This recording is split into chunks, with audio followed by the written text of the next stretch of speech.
Assalamualaikum warahmatullahi wabarakatuh.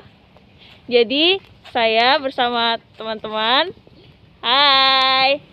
Jadi di sini kami akan melakukan sebuah survei kondisi real. Sebelah atas adalah hulu dan sebelah bawah adalah hilir. Dan saluran ini adalah saluran terbuka. Air ini adalah air yang mengalir dari limbah warga yang dibuang terus menuju pusatnya. Apa jadinya jika air hujan yang turun di wilayah pada penduduk seperti daerah perkotaan di sini menggenang? Tentu saja banjir bukan lagi ancaman yang dapat dihindarkan. Itulah mengapa drainase dibutuhkan sebagai wadah penyalur air untuk mencegah banjir di daerah sini. Secara sederhana, drainase mengantarkan air yang dari hulu ke hilir dengan cepat untuk menghindari terjadinya tergenangan air di saat musim hujan. Begitulah sistem drainase bekerja. Di sini kita dapat mempelajari apa jadinya perkotaan tanpa adanya sistem drainase yang benar. Banjir sudah pasti akan terus-terusan terjadi di daerah perkotaan ini.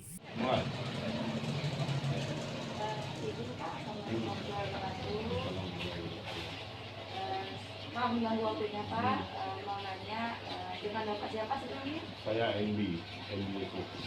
Bapak Endi, izin Pak, Bapak mau menanyakan di sini kan di belakang itu ada sistem drainase. Kira-kira sistem drainase ini hulu sama hilirnya di mana ya Pak? Ya kalau misal kita kan nggak terlalu paham ya dengan drainase Kota Pinang ya. Tapi kalau dari sini kita lihat itu kalau yang kita ini ya ujungnya pasti ke sini. Jadi seluruh Pangkal Pinang tuh mungkin buangannya pasti ke arah Sungai Rangko ini yang di belakang pintu air ya. Kan harusnya kan dari Pinang itu menuju ke sini kalau kita lihat karena airnya pasti kena belakang semua ke belakang sini ke arah itu air. Kira-kira sistem drainase di sini itu punya masalah nggak Pak menurut Bapak? Ya nggak tahu ya kalau secara keseluruhannya, tapi kalau kita lihat Kota Pinangnya itu bermasalah semua mungkin ya. Kenapa sebabnya banjir gitu kan? Banjir itu kenapa sebabnya kan karena pasti salah satunya mungkin kalau saya awam gitu tentang masalah drainase ya mungkin karena drainase banyak kesumbat gitu. Contohnya di sini aja, di sini tuh udah sampahnya udah dari dulu gitu. Sampahnya itu sampai menyumbat gitu ya Pak? Kadang nyumbat juga, tapi tergantung debit air. Debit air kan? Balon dari Pipa itu kan kita kan sistemnya kan mungkin kurang baik ya, pipa pumpnya, pipa apa segala macam itu kan, termasuk sampah juga numpuk. Kira-kira di sini sering banjir atau enggak? Di sini kalau kita banjir enggak, cuma jalannya kalau udah besar mungkin ya. Jalannya sudah ada. Udah nggak kena banjir ya Pak? Kira-kira dampak ke sekitar itu ada nggak Pak? Nah, kalau banjir jelas dampak semua. Kalau banjir udah pasti dampak semua. Takutnya kan nanti kalau udah. Tapi ini untungnya tuh kalau kejaksaan kita sedang itu daerahnya tinggi gitu.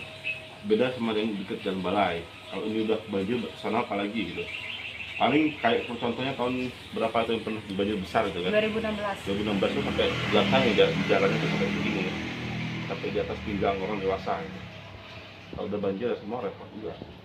Berarti permasalahan utama itu kayak sampah karena menyumbatkan drainase. Jadi itu menyebabkan banjir di sini ya Pak? Ya, dan mungkin kalau saya orang awam itu lihatnya sistem drainase kita tuh agak membingungkan gitu, nggak jelas alirnya kemana. Nanti di sini bisa lancar, sana enggak gitu kan, sama aja. Kayak di gang belakang ini juga dibangun gorong-gorong juga kayaknya nggak ada fungsinya gitu, diperbaiki. Cuman airnya juga nggak ngalir gitu, jadi buat apa gitu kan? Berarti ada Pak ya sistem yang nggak berfungsi sama sekali? Ada jelas lah. Dan kalau mungkin bukan hanya di sini aja, di semua Pangkal Pinang tuh kalau mau dicek juga kan banyaknya tuh nggak berfungsi kayaknya kan. Bandara tuh nggak bisa dialiri sama air. Ya nggak tahu apa sebabnya kan, mungkin sistemnya yang salah atau kemana-mana airnya atau masalah sampah gitu. Yang jelas kalau kayak kemarin tuh kalau nggak salah awal tahun 2020 tuh ada perbaikan bandar itu, tapi juga diperbaiki nggak ada itu juga efektivitasnya kayak nggak ada gitu. Pas pada saat hujan juga airnya nggak ngalir ke situ gitu. Berarti hanya membenarkan saja tapi tanpa ada tahu fungsinya Ya gitu. tanpa ada ini harusnya kemana atau karena pas hujan juga nggak dialir air. Bandar itu sudah dibuat juga sekarang udah kering juga, biar ditemuin langkah segala macam. Nah itu kan buat apa? Itu kira-kira di mana ya Pak? Biar kami bisa Itu terus lagi di belakang ada gagang hari sana itu kan bandara itu kan nggak diambil air. Ada lagi? Oke. Ini juga kan sebetulnya kan kita juga kan lembaga pusat pengembangan fatwa gitu, berkaitan dengan lingkungan dan alam. Nah, kita juga menyampaikan pentingnya untuk menjaga alam kita gitu kan. Kita dari misalnya dari Mangkol pas macam air turun gitu kan, kalau misalkan hujan itu sebenarnya daerah resapan terbaik itu adalah daerah hutannya kayak di Mangkol gitu kan. Banyak pohon-pohonnya untuk resapan air gitu. Tapi sekarang kan kita Bangka Belitung itu adalah daerah pertambangan yang mana masyarakatnya banyak menambang. Itu penambangannya banyak, otomatis kalau tambang yang merusak alam gitu. Kita juga perpisahan dari Alobi Foundation ini khususnya.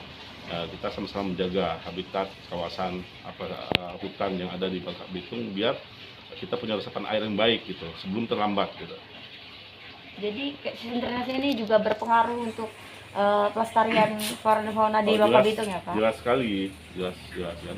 Drainase kan dibikin untuk aliran air udah jelas ya kemana, hulunya kemana. Kalau kayak sistem Parapinang kayak gini kan setiap hujan sedikit pun banjir gitu. Apalagi daerah yang dekat jalan Pelipur gitu kan, itu sedikit hujan, sejam hujan aja udah banjir gitu. Dan itu sudah bertahun-tahun, sudah menjadi pemimpin juga udah berapa kali gitu. Ya itu saya rasa ini sebagai warga Pangkal Pinang itu harus dibenahi secepat mungkin. Karena adanya banjir tuh ya yang repot juga pasti masyarakatnya gitu. Ekonomi juga terganggu gitu kan. Semua itu berpengaruh gitu. Kasihan sama orang-orang yang kena banjir. Jadi ya harusnya dipikirkan dan itu harus jadi prioritas utama untuk penanganan banjir di Kota Pangkal Pinang. Karena jelas banjir itu pasti ada di Pangkal Pinang ini. Apalagi musim akhir tahun kayak gini yang debit curah hujannya semakin tinggi gitu. Memungkinkan sekali untuk terjadinya banjir. Gitu. Mungkin ada harapan nggak untuk sistem drainase Pangkal Pinang ini Pak? Ke Ya depannya? harapannya bisa mengatasi banjir ya. Karena sepertinya itu mau nggak mau ya drainase adalah sistem untuk mengalihkan air gitu, debit air tinggi gitu kan. Salah satu cara terbaik itu adalah drainase. Jadi yang paling penting dipikirkan itu bukan gorong-gorong yang dibesarin, bukan gorong-gorong yang dibersihin sampahnya, tapi aliran airnya itu yang harus diarahkan kemana maunya gitu kan. Jangan nanti kita bikin bandar, tapi nanti ada gorong-gorong gitu. Tapi gorong-gorongnya yang dibesarin, gorong-gorong yang dibersihin. Yang paling penting kan debit airnya itu mau kemana gitu. Kalau misalkan cuma gorong-gorong yang ada dibesarin, tapi aliran airnya nggak tahu kemana, sama aja gitu. Permasalahan Pangkal Pinang kan kayak gitu sepertinya ya, kalau saya secara awam lihatnya gitu. Nah, harusnya arah air itu harus tahu kemana gitu, dibuangnya harus tahu kemana gitu, harus diperkirakan kalau hujan debit airnya gimana gitu kan. Kalau enggak ya sampai kapanpun kita Pangkal Pinang akan banjir kayak gini terus. Itu bersih-bersih gorong-gorong juga kayaknya ya sama aja gitu. Memang harus, cuman ya kayak gitu. Kalau enggak dialirin ya sama aja gitu kan. Yang paling penting tahu ya Pak, sistem drainase itu maunya kemana gitu. Iya kan, airnya. kan pemerintah harus memikirkan gitu kan. Ini kan berkaitan dengan pemerintah harus memikirkan drainase itu harus kemana airnya, buangnya kemana, sumber dari mana gitu kan. Daerah terendah itu di mana aja, dialirkan harusnya kemana gitu. Kalau ada debit air tinggi gitu, yang penuh. Kalau enggak ya banjir terus kita. Baik, makasih ya Pak Endi, maaf Ya. mengganggu waktunya. Ya. Makasih telah menerima kami dan mau diwawancara oleh kami dari Ya. Teknik Sipil Universitas Bangka Belitung. Kami mohon maaf bila mengganggu waktu Bapak. Kami ucapkan wassalamualaikum warahmatullahi wabarakatuh. Waalaikumsalam. Dapat kalian lihat sendiri di bawah ini, untuk masalah utama di lingkungan permukiman ini yaitu buruknya pengelolaan sampah rumah tangga, sehingga membuat salurannya pun menjadi kotor karena banyak sampah yang menumpuk di saluran tersebut, yang kemudian mengalir ke Sungai Rangkuy. Baiklah, kita akan berjalan-jalan lagi untuk melihat salurannya.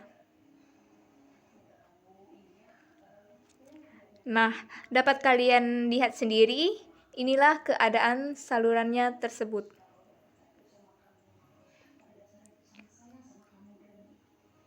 Untuk saluran ini sendiri sangatlah panjang. Kalian bisa lihat sampai ke ujung sana. Dapat kita lihat bahwa sistem saluran terbuka di samping saya penuh ditutupi rumput dan sampah. Jalanan di sekitar saya juga banyak sampah plastik bungkus makanan dan dedaunan kering. Di sistem saluran terbuka selanjutnya juga banyak rumput dan lumut yang menutupi sistem saluran terbuka. Dampak yang ditimbulkan terjadi penyempitan penampang saluran drainase, membuat sistem saluran terhambat.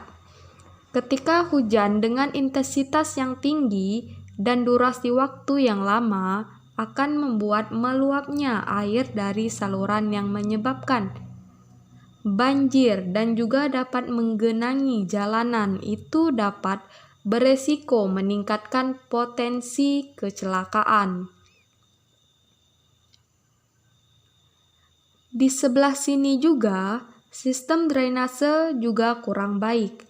Karena kotornya saluran ditambah lagi limbah air dari rumah tangga tidak diproses terlebih dahulu, langsung dibuang ke saluran.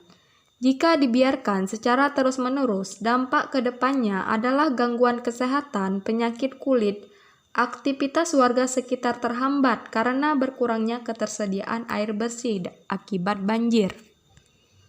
Adapun langkah-langkah dalam menerapkan solusi tersebut adalah perlunya pengetahuan dan kesadaran masyarakat mengenai penyebab dan bahayanya banjir.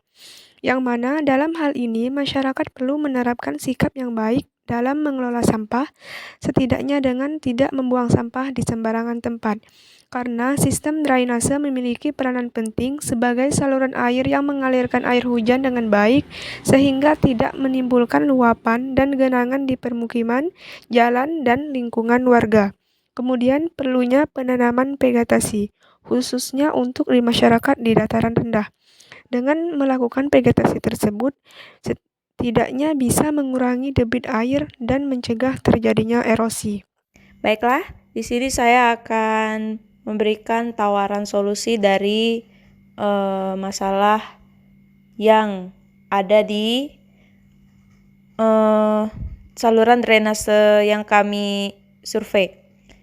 Dikarenakan ada banyaknya sampah-sampah rumah tangga yang menghambat saluran drainase, saya menawarkan solusi yakni untuk menyiapkan tong sampah agar para warga sekitar bisa membuang sampah pada tempatnya dan tidak lagi membuang sampah-sampah plastik, sampah-sampah rumah tangga di saluran drainase.